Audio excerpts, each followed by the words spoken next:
आदरणीय दर्शक एवं श्रोताबिन, यहाँहरू सबैलाई यो च्यानलमा स्वागत छ। यदि यहाँहरू यो च्यानलमा नयाँ हुनुहुन्छ भने च्यानलसँग जोडिएर सब्सक्राइब गरेर साथ दिन सक्नुहुनेछ। पुरानै हुनुहुन्छ भने भिडियोलाई अन्तिम समयसम्म हेरेर साथ दिन सक्नुहुनेछ। यो भिडियो यहाँहरूलाई उचित लागेमा साथीभाइहरूको बिचमा सेयर गरिदिन सक्नुहुनेछ। अहिले पछिल्लो चरणमा पुनः भाषा आन्दोलन तातिएको अवस्था छ।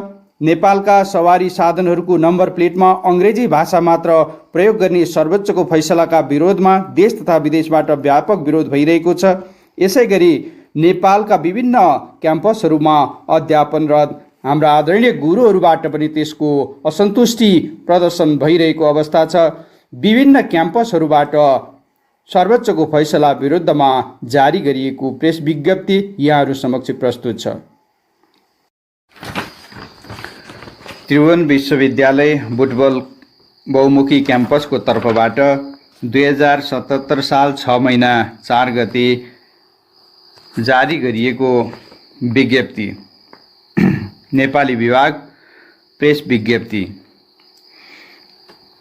नेपाली भाषा नेपालको प्रमुख भाषा हो। 1000 वर्षभन्दा लामो इतिहास बोकेको नेपाली भाषा संसारभरिका महान नेपाली जाति समुदाय र सिङ्गो राष्ट्रको पहिचान हो। नेपाली भाषा नेपाल बाहिर जातीय एकताको सूत्र बनेको कुरा सर्वविदितै छ।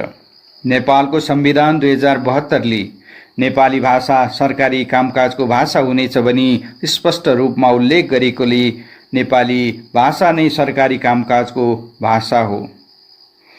पछिल्लो समयमा नेपाली भाषामाथि सरकारी निकायबाटै सुनियोजित ढङ्गले भइरहेका आक्रमणहरूप्रति हाम्रो गम्भीर ध्यानाकर्षण भएको छ।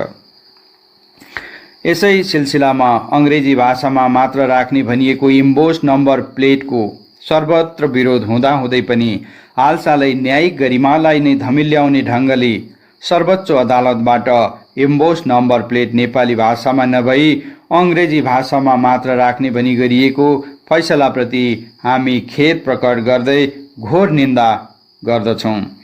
सर्वोच्च अदालत जस्तो गरिमामय निकायले नेपालको राष्ट्रभाषा, सरकारी कामकाजको भाषा र माध्यम भाषाका रूपमा रहेको नेपाली भाषाको अपमान गरी अङ्ग्रेजीमा इम्बोस नम्बर प्लेट राख्ने फैसला गर्नु घोर निन्दनीय, आपत्तिजनक छ। नेपालको राष्ट्रियता र अस्मितासँग गाँसिएको यस्तो महत्त्वपूर्ण विषयलाई जगेर्ना गर्नुपर्ने निकायबाटै चालिएको यस्तो गैर जिम्मेवारीपूर्ण कदम राष्ट्रघाती छ।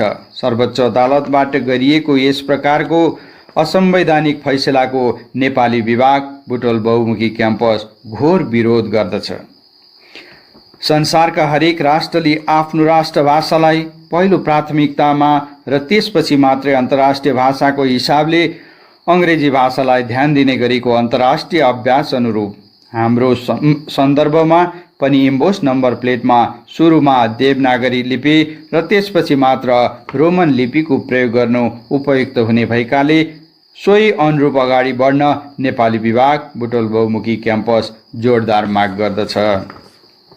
अन्तमा मानक नेपाली भाषा अभियान अन्तर्राष्ट्रिय सञ्जालले नेपाली भाषाको गरिमा र अस्तित्वको संरक्षणका लागि चालेका अभियानप्रति नेपाली विभाग ऐक्यबद्धता जनाउँदै सवारी साधनमा अङ्ग्रेजीमा इम्बोस नम्बर प्लेट राख्ने भन्ने सर्वोच्च अदालतको फैसला तत्काल सच्याई इम्बोस नम्बर प्लेटमा अनिवार्य रूपमा नेपाली भाषाको प्रयोग गर्न जोडदार माग गर्दछ। डाक्टर नारायण प्रसाद पन्त, विभागाध्यक्ष स्नातकोत्तर नेपाली विभाग, डाक्टर डुकुलराज घिमिरे, विभागाध्यक्ष नेपाली शिक्षण विभाग, डाक्टर प्राध्यापक हिरण्यलाल गेवाली, विभागाध्यक्ष स्नातकोत्तर नेपाली, बुटवल बहुमुखी क्याम्पस त्रिभुवन विश्वविद्यालय भनेर प्रेस विज्ञप्ति जारी गर्दै मानक नेपाली भाषा अभियान अन्तर्राष्ट्रिय सञ्जाललाई समर्थन प्राप्त भएको छ।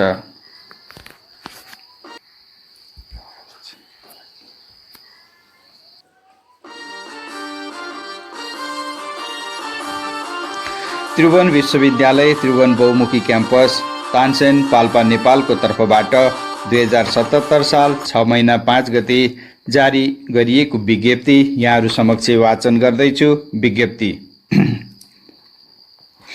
नेपाली भाषा नेपालको राष्ट्रभाषा, सरकारी कामकाजको भाषा, सम्पूर्ण नेपालीहरूको विचार विनिमयको प्रमुख सम्पर्क सूत्रका रूपमा रहेको साझा भाषा हो।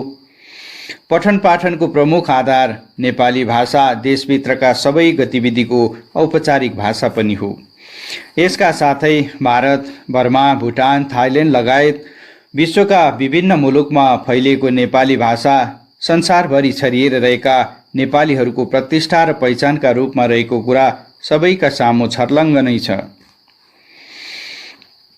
सञ्चार र प्रविधिका क्षेत्रमा पनि यो भाषाको राम्रै पहुँच रहेको छ। विडम्बना भन्नुपर्छ, विगत केही वर्ष यता केही जिम्मेवार व्यक्ति र निकायहरूबाट नेपाली भाषाको मौलिक स्वरूप र यसको मानकतामाथि नै प्रहार हुँदै आएको छ। नेपाल सरकार, शिक्षा मन्त्रालय, नेपाल प्रज्ञा प्रतिष्ठान, साझा प्रकाशन, उच्च माध्यमिक शिक्षा परिषद, पाठ्यक्रम विकास केन्द्र लगायतका संस्थाहरूबाट नेपाली भाषामाथि गरिएका कमजोरी र त्रुटिप्रति जो कोही सचेत नागरिक तथा भाषा साहित्यमा सम्बद्ध शिक्षक तथा विद्यार्थीको ध्यान जानु स्वाभाविक हो। यस सम्बन्धमा हामीहरूले विगतमा पनि दबाव सिर्जना गर्दै आएका छौँ। केही समय यता सबै सवारी साधनहरूमा अङ्ग्रेजी भाषा मात्र प्रयोग गरिएको इम्बोस नम्बर राख्ने भन्ने कुराप्रति हाम्रो गम्भीर ध्यानाकर्षण भएको छ। हालसालै सम्मानित सर्वोच्च अदालतले नेपालका सवारी साधनहरूमा देवनागरी लिपिमा प्रयुक्त नम्बर प्लेट हटाएर नेपाली भाषाको गौरव र अस्तित्वमाथि नै प्रहार हुने गरी अङ्ग्रेजी भाषामा इम्बोस नम्बर प्लेट राख्ने भन्ने आश्चर्य लाग्दो फैसला गरेकोमा त्रिभुवन बहुमुखी क्याम्पस नेपाली विभागका तर्फबाट खेद प्रकट गर्दछौँ। नेपालभित्रका भाषा, कला र सम्पदाहरूको संरक्षणमा लाग्नुपर्ने निकायबाटै यस्तो फैसला आउनु चिन्ताको विषय हो। यस्ता कार्यले हाम्रो राष्ट्रिय पहिचान र गौरवलाई समेत धुमिल पार्ने देखिन्छ। नेपाली भाषामाथि प्रहार हुनु भनेको नेपाली जातीय अहममाथिकै प्रहार हो भन्ने हामीलाई लागेको छ। यस असंवैधानिक फैसला विरुद्ध मानक नेपाली भाषा अभियान अन्तर्राष्ट्रिय सञ्जालको नेतृत्वमा चालिएका कदमहरूप्रति हाम्रो ऐक्यबद्धता रहेको कुरा समेत व्यक्त गर्दछौँ। नेपालको संविधान 2072 को भावना र मर्मलाई समेत उल्लङ्घन गरी नेपाली जातिकै साझा पहिचानका रूपमा रहेको नेपाली भाषालाई ओझेलमा पारी सवारी साधनहरूमा अङ्ग्रेजी भाषामा राख्न लागिएको इम्बोस नम्बर आम नेपालीहरूले बुझ्ने हाम्रै नेपाली भाषामा राख्नका लागि नेपाल सरकार तथा सम्बद्ध निकायहरूप्रति हामी हार्दिक अपील गर्दछौँ। दामोदर नेपाल, अध्यक्ष ऐच्छिक नेपाली, महेन्द्र कुमार पन्थी, अध्यक्ष अनिवार्य नेपाली, टङ्क प्रसाद पन्थ, अध्यक्ष नेपाली शिक्षा। यहाँहरूले सुन्नुभयो त्रिभुवन विश्वविद्यालय त्रिभुवन बहुमुखी क्याम्पस तानसेन पाल्पाको तर्फबाट 2077 6 महिना 5 गते जारी गरिएको विज्ञप्ति। वीरेन्द्र बहुमुखी क्याम्पस भरतपुर चितवन विज्ञप्ति 2077 साल 6 महिना 6 गते। नेपाली भाषा नेपालको राष्ट्रभाषा हो। यसले सरकारी कामकाजको भाषा र सम्पूर्ण नेपालीहरूको विचार विनिमयको माध्यमका रूपमा रही सम्पर्क सूत्रको काम समेत गरेको छ। देशभित्रका शैक्षिक क्षेत्रमा पठन पाठनको आधारका रूपमा यही भाषा प्रयोग हुँदै आएको छ। देशभित्र मात्र नभएर भारत, भुटान, म्यानमार, थाइल्यान्ड लगायतका विश्वका विभिन्न मुलुकमा रहेका नेपाली भाषा भाषीहरूले यसको प्रतिष्ठा र पहिचान जोगाउँदै आएको कुरा पनि सर्वविदितै छ। यति बेला सञ्चार र प्रविधिका क्षेत्रमा समेत नेपाली भाषाको राम्रो पहुँच बनेको छ। विगत केही वर्षदेखि नेपाली भाषामाथि सुनियोजित रूपमा हमला हुँदै आएको छ। बेला बखत नेपाल सरकार, शिक्षा मन्त्रालय, नेपाल प्रज्ञा प्रतिष्ठान, साझा प्रकाशन, उच्च माध्यमिक शिक्षा परिषद, पाठ्यक्रम विकास केन्द्र लगायतका संस्थाबाट नेपाली भाषामाथि भएका कमी कमजोरीहरूप्रति आम नागरिकहरू जानकार छन्। हालै आएर सम्मानित सर्वोच्च अदालत जस्तो संवेदनशील निकायबाट समेत नेपालका सवारी साधनहरूमा देवनागरी लिपिमा रहेको नम्बर प्लेट हटाई अङ्ग्रेजी भाषामा इम्बोस्ड नम्बर प्लेट राख्ने भनी गरिएको फैसला नेपाली भाषामाथि अर्को हमला हो भन्ने हाम्रो ठहर रहेको छ। यस्तो हमलाका विरुद्ध मानक नेपाली भाषा अभियान अन्तर्राष्ट्रिय सञ्जालका तर्फबाट उठाइएको आवाजप्रति हाम्रो ऐक्यबद्धता छ।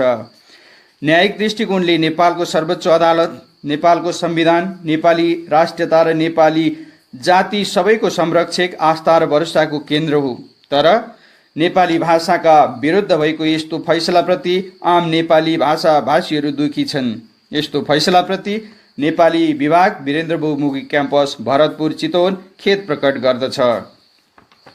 नेपालको संविधान 2072 को भावना र मर्म विपरीत समग्र नेपाली जातिकै साझा पहिचानका रूपमा रहेको भाषालाई ओझेलमा पार्न पाइँदैन।